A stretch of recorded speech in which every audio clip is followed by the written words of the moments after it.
Right మరొక breaking చూస్తున్నాం. Balmuri Venkat హామీతో Nizam college విద్యార్థులు చేపట్టిన నిరసనను తాత్కాలికంగా విరమించారు.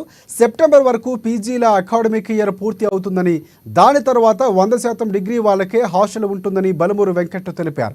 3 రోజుల్లో అధికారికంగా సర్క్యులేషన్ కూడా ఇస్తామని కూడా హామీ ఇచ్చారు. ఆయన హామీతో హర్షం వ్యక్తం చేసిన విద్యార్థులు నిరసన విరమించారు. సోమవారం రోజు సర్క్యులర్ రాకపోతే మళ్లీ ఆందోళన చేపడతామని హెచ్చరించారు. తమకు న్యాయం చేయాలని వెంకట్కు పీజీలు విజ్ఞప్తి చేశారు.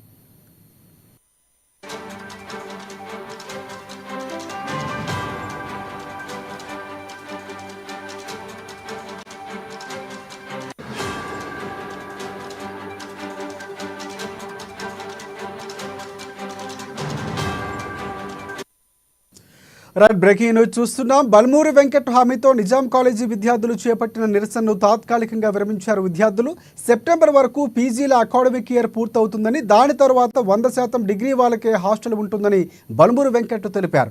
3 రోజుల్లో అధికారికంగా సర్క్యులేషన్ ఇస్తామని హామీ ఇచ్చారు. ఆయన హామీతో హర్షం వ్యక్తం చేసిన విద్యార్థులు నిరసన తాత్కాలికంగా విరమించారు. సోమవారం రోజు సర్క్యులర్ రాకపోతే మళ్లీ ఆందోళన చేపడతామని హెచ్చరించారు. తమకు కూడా న్యాయం చేయాలని వెంకట్కు పీజీలు విజ్ఞప్తి చేశారు.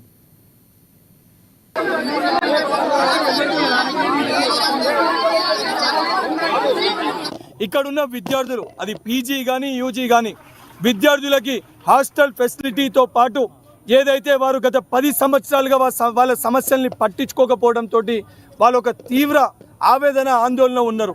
వాళ్ళకొక భరోసా కల్పించడానికి ఈ ప్రభుత్వం 100% పంతాలకి పోకుండా ఎక్కడ సమస్యలున్నా ఆ సమస్యల్ని పరిష్కరించే ఒక సంకల్పంతో ఈ ప్రభుత్వం, మా గౌరవ ముఖ్యమంత్రి, ఉప ముఖ్యమంత్రి గారు ఉన్నారు.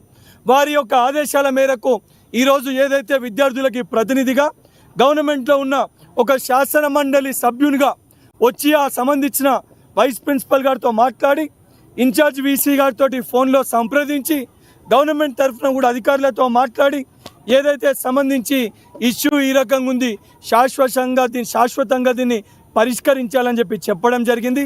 100% ఈ సమస్యని ప్రభుత్వం పరిష్కరిస్తుంది.